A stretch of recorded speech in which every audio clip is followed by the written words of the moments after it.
When you stop to think about human knowledge, um, it essentially relies on this massive invisible quality control factory. Right, right. Like every new scientific discovery, every medical breakthrough, every leap in tech before it gets to you, it has to pass through this factory.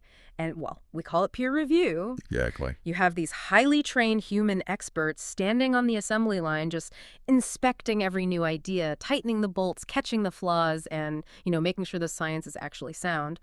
But right now, there is a serious mechanical failure happening in that factory. Oh, absolutely. The conveyor belt is moving way too fast, the workers are exhausted, and the machinery is just starting to break down. It is, it's really the ultimate bottleneck in scientific progress right now. I mean, we are living in an era of just unprecedented information overload, and that human assembly line is quite literally buckling under the sheer weight of new submissions. If that quality control process fails, the best, most groundbreaking ideas might never actually see the light of day. Or, conversely, flawed science slips through the cracks and becomes accepted fact. Which is terrifying, really. It is. Fixing this bottleneck is arguably one of the most pressing challenges in research today, which makes the source material for today's deep dive incredibly timely. Welcome to your deep dive. Today we are unpacking a fascinating, large-scale randomized study that was recently published in Nature Machine Intelligence. The paper is titled, A Large-Scale Randomized Study of Large Language Model Feedback in Peer Review. And our mission today is to look at a highly unusual experiment. We are exploring a scenario where artificial intelligence was deployed not to write the science and not to evaluate the science, but to step in and act as a private coach for human scientists. Right, teaching them how to be clearer, more specific, and just, more constructive critics. And to really grasp why this intervention was designed in the first place, we have to look at the psychology of the human reviewers right now. The scale of the friction is just staggering. Oh, for sure. The researchers cite a global survey showing that 98% of researchers view peer review as absolutely essential to maintaining the integrity of science. The community universally agrees on its value. Right. Yet only 55.4% are satisfied with the quality of the reviews they're receiving. Wait, really? And nearly half of all scientists are unhappy with the very foundation of their validation process. Okay, let's unpack this, because a gap that wide between knowing a system is essential and actually trusting its output is a huge red flag. What is causing such a massive drop in quality? It can't just be that scientists suddenly forgot how to read. No. It comes down to volume. Yeah. The sheer volume of paper submissions is skyrocketing. And the crisis is particularly severe in the field of artificial intelligence itself. Makes sense. What's fascinating here is that, to illustrate this, the researchers looked at the International Conference on Learning Representations, or ICLR. It's one of the premier AI conferences in the world. Right. They saw a 47% increase in paper submissions in 2024. And then the following year, in 2025, that volume jumped by another 61%. I have to stop you there. A 61% increase in dense, highly technical scientific papers in a single year. Yeah. How is it even physically possible for human beings to read and process that much new information while, still doing their own full-time jobs? It frankly isn't possible to do it at the highest level of rigor without burning out, which is exactly the problem. Reviewers are completely overwhelmed. I bet. Cognitive fatigue sets in. And when human beings are overwhelmed, we rely on heuristics. We take shortcuts. Right. So authors are increasingly reporting that they spend a year or more on a complex research project only to get back a review that is just painfully short and incredibly vague. Ugh, that's the worst. They will receive a rejection that simply says, not novel, or needs more baselines, with absolutely no explanation of what the reviewer actually meant by that. And in some cases, the stress even bleeds over into unprofessional, overly harsh, personal remarks. I mean, imagine spending 12 months of your life building something, running experiments, writing it all up, and the official feedback you get is basically a 1-star Yelp review that just says food was bad. Exactly. Zero context, zero actionable advice on how to improve. You can't fix your recipe if you don't know what's wrong with the soup. If I'm an author, that would drive me absolutely crazy. Oh, without a doubt. Yeah. And the researchers at ICLR 2025 recognized this breaking point. But they also recognize the irony that the very technology causing this massive surge in paper submissions, large language models. Right, the AI itself. Exactly. The AI could theoretically be engineered to fix the bottleneck it created. That realization led to the intervention they tested, which is a specialized system they call the review feedback agent. And here is where we need to look under the hood, because I think a lot of people hearing this might instinctively assume the researchers just had an AI read the paper and write the review to save time. Oh, absolutely not. Right. That is completely false. The AI did not take the human's job. It acted as an editor for the human's work. Exactly.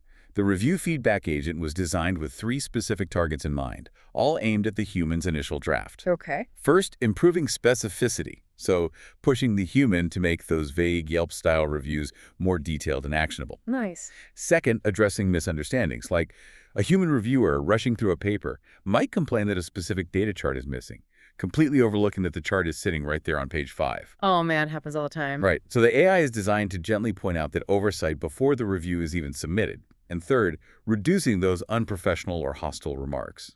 The architecture they used to achieve this is what really caught my attention. They didn't just use one AI. They built an entire pipeline consisting of 5 different large language models, all running on Claude Sonnet 3.5. But honestly, a 5 AI committee sounds incredibly over-engineered. Wait, why do we need a committee of 5 AIs talking to each other instead of just asking one AI to fix the text?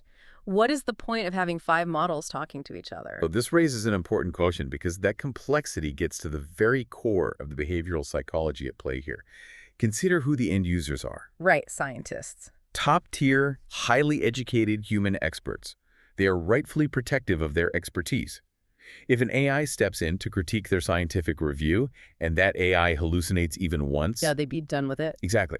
If it hallucinates a flaw or makes up a fake quote from the original paper, that human reviewer will instantly dismiss the entire system as garbage. The trust will be broken permanently. So the system has to be essentially flawless to earn their cooperation. Ah, so it's the difference between handing a rough draft to a single overworked intern who might introduce new typos versus handing it to a team of highly specialized editors. Yes. You've got your fact checker, your sensitivity reader, your structural editor, all doing separate passes to make sure the final note you get is bulletproof. That analogy perfectly maps onto the actual architecture they built. Let's walk through how this pipeline functions in practice. Okay, let's hear it. It starts with 2 parallel actors. These are 2 separate LLMs that independently read the paper and the human's draft review, and they generate diverse ideas for how to improve the critique. Oh, cool. Yeah, one might focus on the tone, the other might focus on a vague methodological complaint. Then, an aggregator model takes those 2 lists of ideas and merges them into one cohesive list. So far, that sounds pretty standard, but what happens next is where it gets highly filtered, right? Exactly. The combined list then goes to a critic model. The critic's entire job is to aggressively filter out anything that feels too nitpicky, superficial, or annoying to a human expert. Good call. For instance, if one of the actors suggests, tell the reviewer to fix a typo on page 4, the critic will flag that as superficial and delete it. It only lets substantive, helpful suggestions pass through. Because you do not want an AI tapping a stressed-out scientist on the shoulder just to point out a missing comma. That would cause a mutiny. Absolutely. Finally, a formatter model takes whatever survived the critic's purge and cleans it up into polite professional text. Wow. But the caution doesn't stop there. Before the human ever sees this feedback, the output has to pass a series of strict reliability tests. Wait, more tests? Oh, yeah. The system runs a final check to ensure the AI isn't just restating what the reviewer already said, and most importantly, it checks for hallucinations. If the AI fails these tests, it gets one single chance to regenerate. And if it fails again? If it fails the second time, the system completely aborts. It just stays silent and gives no feedback at all. They deliberately programmed it to err on the side of silence, rather than risk an unhelpful intervention. Okay, so we have this incredibly elaborate, highly cautious, multi-layered system. But an elegant system only matters if it actually changes human behavior in the real world. Right. For the 2025 ICLR conference, they unleashed this agent in a massive randomized control trial. We are talking about roughly 44,000 peer reviews. They randomly split them down the middle.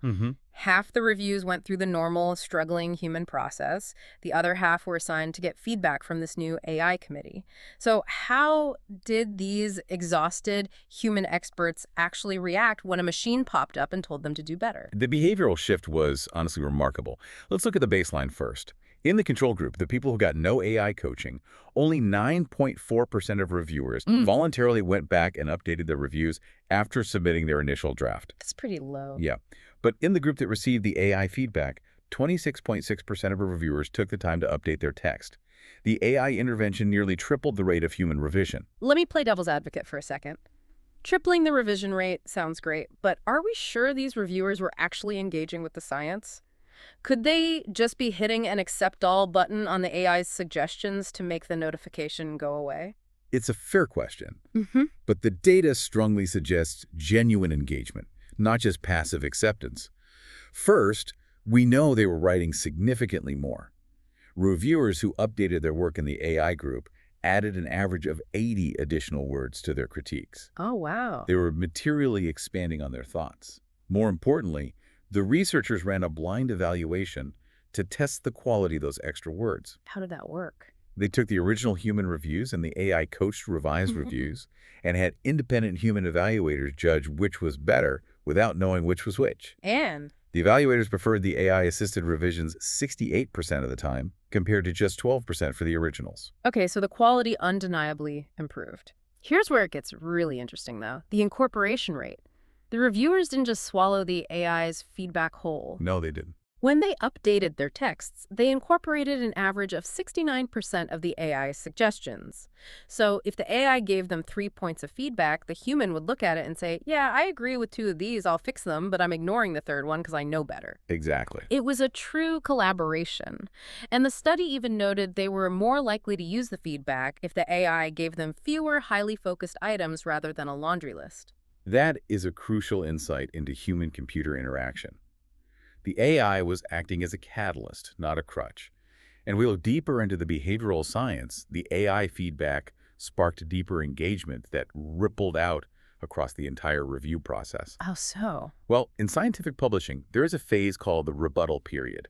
This is the window where the authors of the paper get to read the reviews and argue back, clarifying points, defending their methodology, or acknowledging flaws. Right, it's the actual conversation where the science gets debated. Exactly. The researchers found that when the original review was coached by the AI, the conversation during that rebuttal period was significantly richer. Yeah, the authors wrote responses that were 6% longer, and the reviewers replied with comments that were 5.5% longer. Think about the mechanics of that.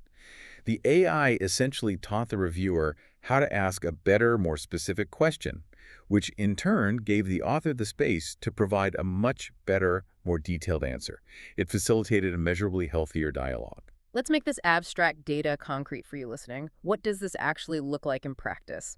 In the study, they highlight a specific example in box 3 that I think perfectly illustrates the shift. Oh, that's a great example. Yeah, an original human reviewer wrote a critique that simply said, limited application focus on other visual tasks beyond classification. That is the entire thought. Which leaves the author completely stranded. It points out a perceived flaw, but offers absolutely no path forward or context. Right. So the AI feedback agent swoops in, processes that vague sentence, and says to the reviewer, to make this comment more actionable, how might the visual memory approach be adapted for tasks like object detection or segmentation? It's prompting the reviewer to be specific. And then the human reviewer actually went back in, edited their review, and incorporated those exact questions for the authors to answer. When you analyze all the feedback the AI generated across those tens of thousands of reviews, a massive 99% of its interventions were aimed directly at vague or unjustified statements like that. 99%, that's huge. Yeah. Interestingly, it almost never tried to correct factual misunderstandings. Because of those strict reliability tests we discussed earlier, the system was too afraid of hallucinating to play fact-checker. Makes sense. But it absolutely excelled at demanding clarity. In fact, 43.5% of all its feedback was specifically asking reviewers to clarify their methodological concerns. It forced the humans to show their work and explain their reasoning. Okay, I have to challenge this whole premise now. We have better reviews, longer word counts, and healthier rebuttals. But what does this all mean for the actual science? Did having this AI coach mean that better papers got accepted or worse papers got rejected? Because if the reviews are vastly improved, you would assume the final outcomes, like the actual decisions on what gets published, would change. This is perhaps the most profound and counterintuitive finding in the entire study. The acceptance rate for the papers in the AI feedback group was 32.3%. Okay. For the control group, it was 30.8%. Statistically speaking, there was no significant difference. The AI feedback had almost zero effect on the final scores that the reviewers gave the papers. Wait, hold on. I'm looking at this stat and trying to make sense of it. The AI made everyone write more, talk more, and be vastly clearer about their methodology, but it didn't actually change anyone's mind on whether the science was good or bad. Yep. Did we just invent a very expensive multi-LLM system to make scientists write longer essays that don't change the outcome? Well, it's tempting to view that as a failure, but if we connect this to the bigger picture, within the context of scientific integrity, that lack of score change is actually a massive victory for the researchers who built this system. Why is that a victory? It proves that the AI intervention remained entirely neutral. It didn't put its thumb on the scale.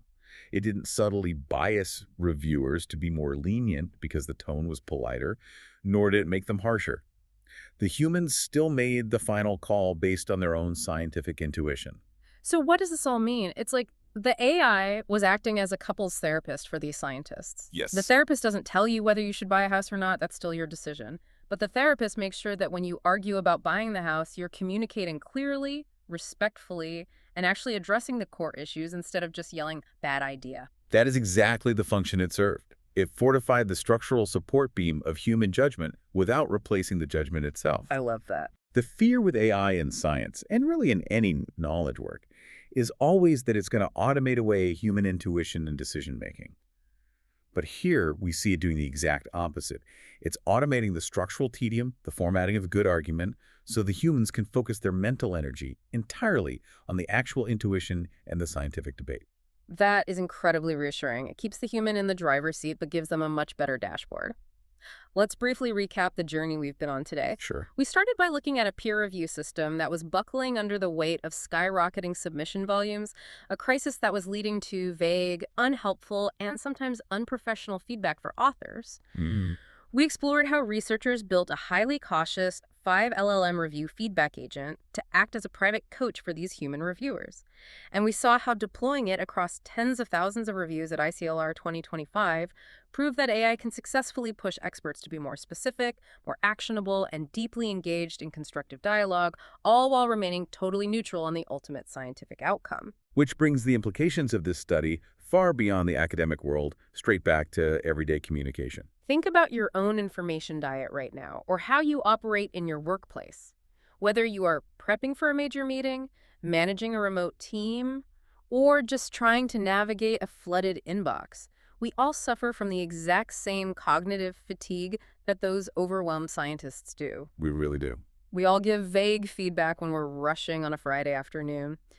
Imagine what your daily life would look like if you had an AI editor sitting between you and your keyboard, not writing your emails for you, but gently tapping you on the shoulder and saying, hey, this message is a little vague. Do you want to clarify what you actually need from your team here before you hit send? Yeah, we so rarely have a neutral, objective party to hold a mirror up to our own communication habits in real time. A tool like this forces a moment of self-reflection that we usually skip when we're moving fast. And that leads me to a final thought I want to leave you with today to mull over. We just saw hard, randomized data proving that an AI can successfully coach the world's most elite, highly educated, and probably stubborn AI researchers to be more logical, more specific, and more polite in their critiques of one another. Right. So what happens if we take this technology out of the academic bubble? What happens if we start integrating this exact kind of feedback agent into everyday internet platforms? Oh, wow. Imagine an AI middleman operating on our social media feeds or sitting in the chat interface of a heated political debate. It wouldn't censor the ideas and it wouldn't change the topic. But what if it simply forced everyone to be just a little more clear, a little more justified, and a little more reasonable with each other before their comment goes live? Could a tool designed to fix scientific peer review actually be the blueprint for fixing public discourse? That is a fascinating question. It's a fascinating future to ponder. The conveyor belt of human communication is definitely moving faster than ever, but maybe we finally have the right tools to keep the machinery humming. Until next time.